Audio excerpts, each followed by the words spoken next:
ప్రపంచవ్యాప్తంగా work life balance పై చర్చ జరుగుతున్న వేళ బ్రిటన్లోని పలు సంస్థలు కీలక నిర్ణయం తీసుకున్నాయి. ఇకపై వారానికి 4 పని దినాల విధానాన్ని అమలు చేసేందుకు నిర్ణయించాయి. బ్రిటన్ పని సంస్కృతి ఆధునికీకరణలో భాగంగా ఏకంగా 200 కంపెనీలు శాశ్వత ప్రాతిపదికన ఈ విధానానికి మళ్లాయి. ఈ క్రమంలో ఉద్యోగుల జీతాల్లో ఎటువంటి కోతలు ఉండవని కూడా భరోసా ఇచ్చాయి. దాదాపు 200 కంపెనీలు వారానికి 4 పని దినాల విధానాన్ని ఎంచుకున్నాయి.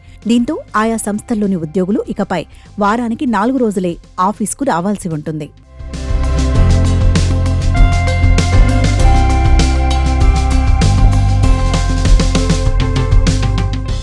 ఈ నిర్ణయం చారిటీస్, మార్కెటింగ్, టెక్నాలజీ తదితర రంగాలకు చెందిన 5,000 మంది ఉద్యోగులకు మేలు చేకూరుస్తుందని అంచనా.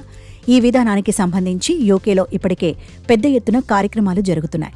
4 Day వీక్ ఫౌండేషన్ ఈ కార్యక్రమాలను ముందుండి నడిపిస్తోంది.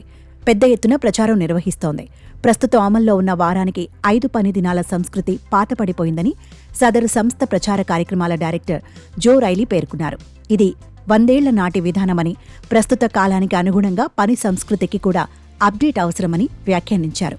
కొత్త విధానంలో ఉద్యోగులు తమ కుటుంబాలతో గడిపేందుకు 50% అదనంగా సమయం లభిస్తుందని పేర్కొన్నారు.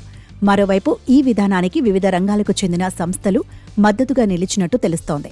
ముఖ్యంగా మార్కెటింగ్, అడ్వర్టైజింగ్, ప్రజా సంబంధాల రంగాలకు చెందిన కంపెనీలు ఈ విధానం వైపు మొగ్గు చూపుతున్నాయట.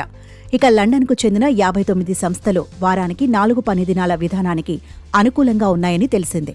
అయితే పలు కార్పొరేట్ సంస్థలు మాత్రం ఇందుకు భిన్నమైన పంథాలో వెళుతున్నాయట. ముఖ్యంగా అమెరికాలోని బడా కార్పొరేట్ సంస్థలు ఉద్యోగులను ఆఫీసులకు రప్పించేందుకు ప్రయత్నిస్తున్నాయట. వారానికి కనీసం 5 రోజులు కార్యాలయాల్లోనే పనిచేయాలని చెబుతున్నాయట. ఇదిలా ఉంటే 18 నుండి 34 ఏళ్ల మధ్య వారిలో ఏకంగా 78% మంది వారానికి 4 పని దినాల విధానాన్ని కోరుతున్నట్టు స్పార్క్ మార్కెట్ రీసెర్చ్ సంస్థ జరిపిన ఓ సర్వేలో తేలింది. ఈ వయసులోని వారు మానసిక ఆరోగ్యానికి, సంతృప్తికర జీవనం వైపే మొగ్గు చూపుతున్నారని తేలింది.